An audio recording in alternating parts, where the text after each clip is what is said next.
ठीक, video start कर दिया है ना। ठीक है, आज तुम लोग सीखो भैया how to become consistent in trading.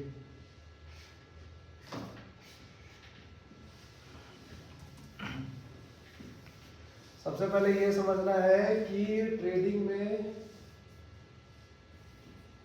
जो प्रॉफिटेबिलिटी है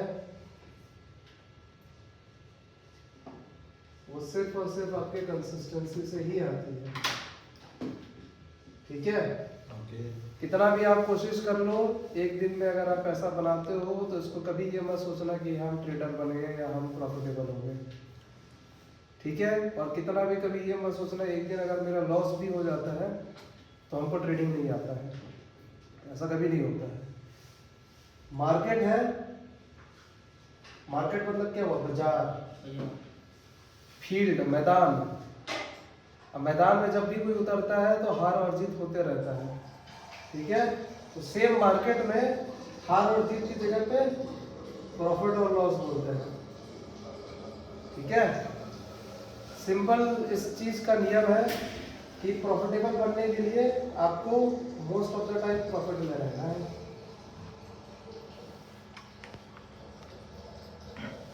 तो सबसे पहला चीज आपको दिमाग में ये डालना है कि हम कंसिस्टेंट रहे कैसे। कंसिस्टेंट रहने के लिए जो आपके पास कैपिटल है इसको पूरे मंथ तक पहले तो आपको प्रोटेक्ट करने के लिए देखना है, कैसे बचाएं। और इसमें फर्स्ट मंथ पे ही आपको आपका टारगेट छोटा रखना है। मतलब जैसा कोई भी प्लेयर होता है ना, पहले डिस्ट्रिक्ट खेलेगा, स्टेट खेलेगा, पहले गली क्रिकेट खेलता है, फिर स्टेट खेलता है, फिर डिस्ट्रिक्ट खेलता है, स्टेट खेलता है, नेशनल खेलता है, फिर इंटरनेशनल खेलता है। सेम चीज यही है, आप स्टार्ट करो मंथ में एक छोटा मोटा रिटर्न के लिए देखो 10-20%, जिससे आपका कैपिटल भी सेफ रहे। कैपिटल सेफ रहेगा तब कंसिस्टेंट आप हो पाओगे। और 10 से 20% का भी अगर आप रिटर्न निकालना सीख गए, आप one of the best trader group या ट्रेडिंग कम्युनिटी या ट्रेडर लोगों के ग्रुप में शामिल हो सकते हो।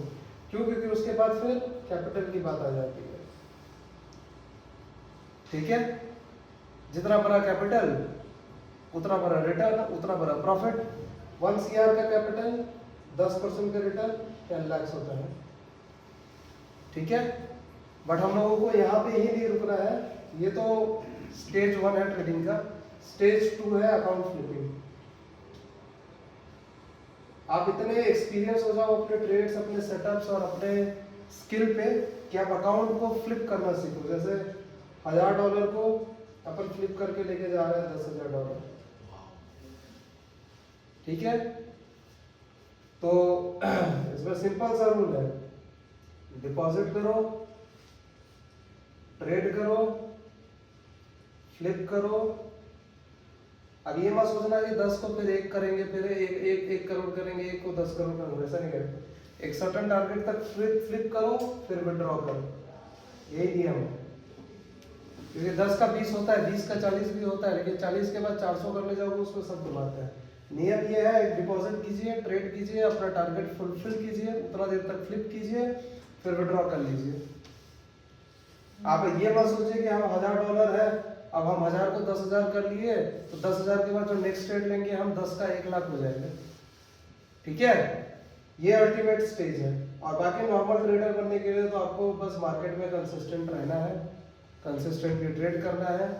आप एक बैटल फील्ड में हो, जैसे वहाँ पे हार जीत होता ही है। कोई ऐसा कोई भी प्लेयर नहीं है किसी भी फील्ड में, किसी भी प्रोफेशन में कि वो कोई गेम को हार ही नहीं सकता है।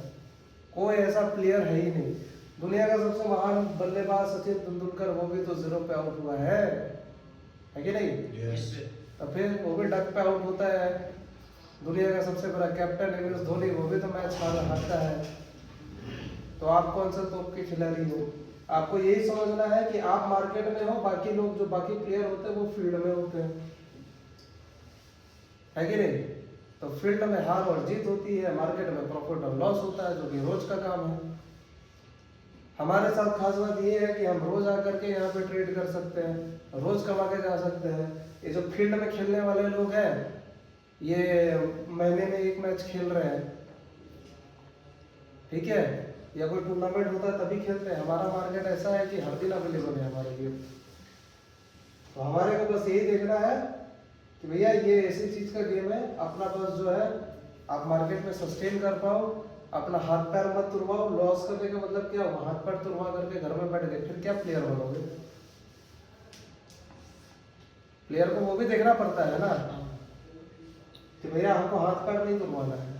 तो इतना भी ओवर डैमेज करो कि आप खेल ही नहीं सकते हो, तो खेलोगे नहीं तो फिर भैया बड़ा प्लेयर कैसे बनोगे? तो जब ट्रेडिंग में कैपिटल को नहीं प्रोटेक्ट कर पाओगे तो बड़ा ट्रेडर कहाँ से बनोगे? सेम चीज है, कोई रॉकेट साइंस है नहीं ट्रेडिंग और कोई भी फील्ड, समझ रहे हैं ना? बट हाँ वही है, हाथ पैर तो वहां बैठते हैं क्यों? क्योंकि पैसा हमको तुरंत चाहिए। अब आप धोनी आपको बनना है, अब धोनी अगर स्टेट लेवल में सिलेक्शन नहीं हुआ, अब वो ट्रेडिंग वो क्रिकेट छोड़ करके टीटी का ही जॉब कर लिया होता, तो अभी क्या करता है? टीटी बने रहता है, थोड़ी रांची का नाम फिर आगे जाता है। वही चीज है, आप मैदान में बने रहोगे तब आप एक हो सकता है एक बहुत बड़े और बहुत बड़ा प्रॉफिटेबल ट्रेडर बनने वाले। अब मैदान में आप नहीं हो तो गए आप काम से। तो you need to understand the game, game को समझो, गेम को खेलना कैसे इस चीज को समझ लो आप। अभी बस कंसिस्टेंट रहना है मार्केट में, आपका स्किल डेवलप होता रहेगा। ये एक ऐसा चीज है ना, ये बहुत खतरनाक चीज है। स्किल जो होता है ना इसी से डेवलप होता है, क्योंकि पर डे एक ही चीज करते हैं हम लोग, रिपीटेशन मोड में एक ही चीज कर रहे हैं। और एक ही चीज कर रहे हैं तो रोज हमको पता चल जा रहा है मेरा गलती कहाँ है, सही काम हो रहे हैं, हम क्या गलत कर रहे हैं। और पर डे जब हम एक ही चीज को करते हैं तो हमारा स्किल भी इम्प्रूव होते रहता है कि नहीं? ये चीज है। तो कंसिस्टेंसी बहुत पावरफुल चीज है, और कंसिस्टेंसी में टाइम लगता है, बस ये टाइम मांगता है। आप सोचोगे कि आज हम ट्रेड कर रहे हैं, आज हम कमा लिए, अब ये स्किल मेरे पास आ गया है, मतलब आप इसको कभी भी कर सकते हैं। आज आप प्रॉफिट करना सीख गए, फिर ब्रेक ले लोगे 6 महीने का, और 6 महीने के बाद फिर आओगे ट्रेड करने के लिए। अब ऐसा ट्रेडर पूरी रहोगे जो 6 महीने पहले। ऐसा नहीं कि ट्रेडिंग भूल जाओगे, लेकिन उस फ्लो में आप ट्रेड नहीं करोगे। अब बंदा बढ़िया बैट्समैन है, आज फॉर्म में था, हाँ, अगर प्रैक्टिस 6 महीने के लिए छोड़ दे, फिर 6 महीने के बाद बैटिंग कराने भेजो इंटरनेशनल मैच में, खेल पाएगा? नहीं खेल पाएगा। क्यों नहीं खेल पाएगा? भले ही उसको बल्ला घुमा के आता हो, लेकिन वो प्रेशर, सेम चीज जब आप मार्केट में आपको पता है कि आप ट्रेड ले सकते हो, लेकिन वो जो प्रेशर होता है ना, उसी को आप झेल नहीं सकते। तो जो कहा एंट्री लगाने के लिए फिर हाथ कांपेगा। ये बहुत क्रूशियल चीज है, इसी में टाइम लगता है, और इसके लिए बस आपको पेशेंस रखना है। अब 110% है जो हमारा टेक्निक है, स्ट्रेटेजी है, और जो हमारा थॉट प्रोसेस है ट्रेडिंग को लेकर के कि कैसे करके प्रॉफिटेबल बना जाता है, वो एकदम परफेक्ट है। आप 110% प्रॉफिटेबल बनेंगे। क्लियर हुआ सभी को? यस। चलो हुआ? अरे दबा